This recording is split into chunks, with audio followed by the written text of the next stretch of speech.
Gary kemudiannya mengangkat mayat Sandra ni naik ke atas dan guys, dia melahap tubuh wanita tersebut dengan memasak bahagian-bahagian tubuhnya.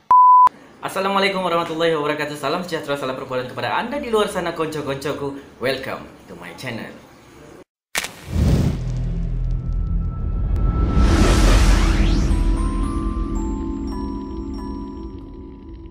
Macam biasa, terima kasih kerana klik video ni untuk mengetahui konten yang saya keluarkan. Bagi siapa yang belum subscribe, please subscribe and turn on your notification, okay? Baiklah, macam biasa saya akan mengetengahkan kes-kes yang jarang korang dengar di channel-channel yang lain ataupun di media-media yang lain, okay? So, pada minggu ini, kes yang saya akan bawakan kepada anda semua adalah kes Gary Heidner. Gary Heidner ni bukan sahaja melakukan penculikan dan juga penyiksaan, okey, tapi dia juga merogol mangsa-mangsa yang diculiknya, guys. Dan bukan juga seorang tetapi berapa orang wanita menjadi mangsa beliau yang dia tempatkan di ruang bawah tanah rumahnya sendiri. Lebih tepat lagi di Philadelphia. Dan juga guys, dengan bantuan mangsanya sendiri, dia telah mengumpulkan beberapa wanita untuk menjadi mangsanya di ruang bawah tanah tersebut. So, mesti korang bertanya, siapa sebenarnya Gary Heidner ni? Gary Heidner dilahir di Ohio pada tahun 1943. Dalam kalangan ataupun situasi keluarganya yang berantakan ataupun bermasalah lah. Dan sebagai rekod juga, Gary ni dikatakan dari kecil menghadapi masalah di mana dia sering terkencing di waktu malam, lebih tepat lagi bila dia tidur lah. Dan disebabkan hal ni, bapa Gary telah memalukan Gary ni dengan menyuruh Gary mengangkat tilam ataupun cadarnya untuk digantung di depan rumah mereka untuk menjadi paparan umum, guys. So memang perkara tu sangat memalukan jugalah. Semasa di sekolah tinggi pula, Gary dilaporkan adalah seorang yang sangat pendiam dan banyak menyendiri. Dan sebaik sahaja dia tamat persekolahannya, dia terus mendaftarkan dirinya di Angkatan Tentera. Dan juga dia pun berjaya diterima menjadi salah seorang jururawat di dalam pasukan tentera tersebut. Namun begitu guys, Gary ni telah digugurkan berikutan dengan Gary telah didiagnosis menghadap masalah mental yang dikenali sebagai schizoid personality disorder. Dan selepas dilucutkan jawatan, Gary terus bekerja sebagai seorang jururawat sebelum dia beralih kepada bidang keagamaan. Semasa di bidang keagamaannya, dia telah menubuhkan satu pasukan gereja pada tahun 1971. Kumpulan yang pada mulanya hanya dianggotai oleh 5 anggota saja telah berkembang pesat. Yakni si Gary ni dia telah berjaya lah mengembangkan kumpulan yang telah ditubuhkan oleh beliau, sehingga kan Gary mampu untuk mengumpul seramai 2 juta orang penganut, guys. Dan selepas kejadian tu, Gary ni kan dia start sedar tau yang sebenarnya dia ni ada kebolehan di mana dia boleh memanipulasi ataupun meyakinkan masyarakat tentang bidang tertentu. Oleh kerana itu, dia telah bercadang untuk menggunakan kebolehannya untuk melakukan jenayahnya, iaitu memerangkap wanita yang dia mahu di bahagian bawah rumah beliau. Mangsa pertama Gary adalah Josephina Rivera yang diculik pada tahun 1986. Dan walaupun Josephina ni dianggap oleh Gary adalah teman subahatnya, namun penculikan bagi wanita ni, si Josephina ni adalah sama seperti mangsa-mangsa yang lain pada mulanya, guys. Josephina ni merupakan seorang pelacur pada ketika itu, telah diumpan oleh si Gary untuk melakukan hubungan seks di rumah beliau dan dijanjikan wang ringgit selepas servis berkenaan. Sebaik saja mereka telah selesai melakukan hubungan seks, Josephina ni macam biasalah ingin keluar rumah, tetapi telah diserang oleh Gary dengan mencekik Josephina dan mengheret Josephina ke bahagian bawah tanah bahagian rumahnya dengan kaki dan tangan Josephina dirantai, guys. Serta Josephina disiksa dengan dipukul menggunakan kayu di bahagian badannya sehinggalah Josephina tidak mampu untuk melawan. Setelah puas menyiksa Josephina, telah dicampakkan ke satu ruangan gelap ataupun disebut lubang gelap di bahagian bawah rumah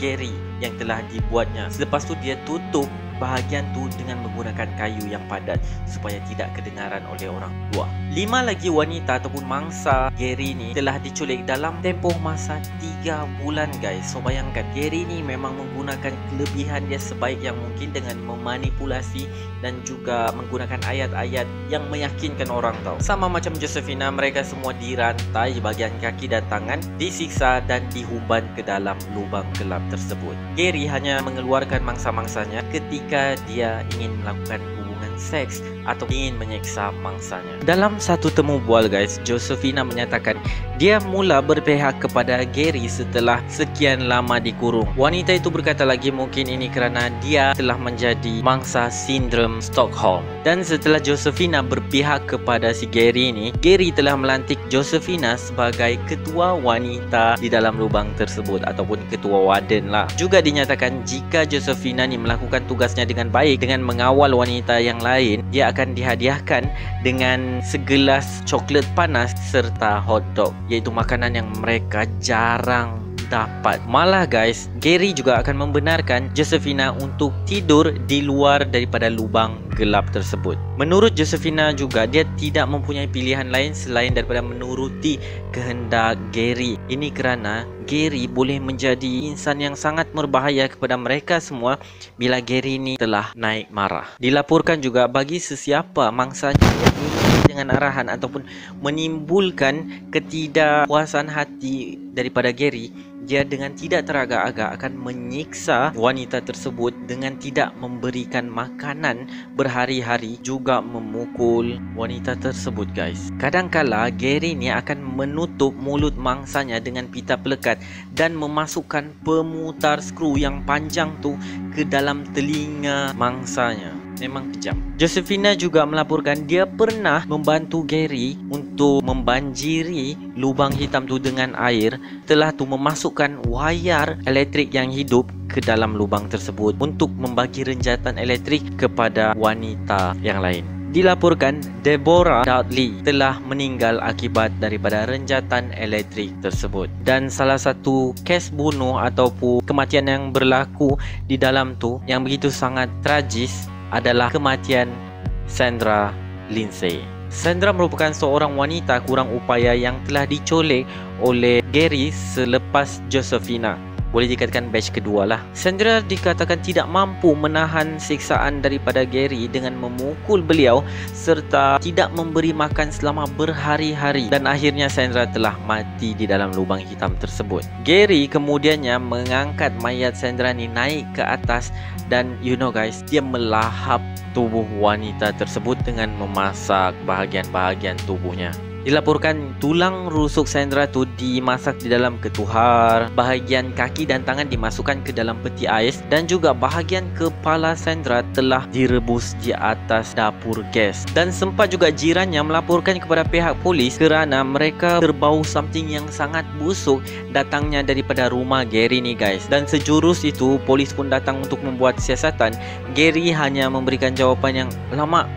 Ya, saya terlupa, saya tengah memasak ayam sehinggalah hangus. Yang paling tragis guys, 3 orang wanita yang berada di bawah tu diberi makanan anjing oleh Gary. Dan sebenarnya makanan anjing tu telah diselitkan dengan cebisan daging daripada Sandra yang telah dikisar lumat oleh Gary. Dan menurut seorang mangsa iaitu Jacqueline Askins, dia terpaksa untuk memakan apa yang dihidangkan oleh Gary bagi menyelamatkan diri dan juga bagi mengelakkan Gary daripada berang. Namun guys, biarpun Gary mengklaim yang Josephina tu adalah pembantunya dalam melakukan jenayah ni, sebenarnya Josephina juga adalah seorang penyelamat kepada semua mangsa-mangsa Gary yang berada di bawah tanah tu. Cerita dia macam ni. Oleh kerana si Josephina ni baik dan mengikut arahan Gary, Gary telah memberi kebenaran untuk Josephina untuk keluar bertemu dengan ahli keluarga Josephina. Dan sementara Gary menunggu Josephina di bahagian stesen minyak. Namun wanita tu Josephina ni sangat bijak. Sebaik sahaja Gary tidak kelihatan di pandangan matanya,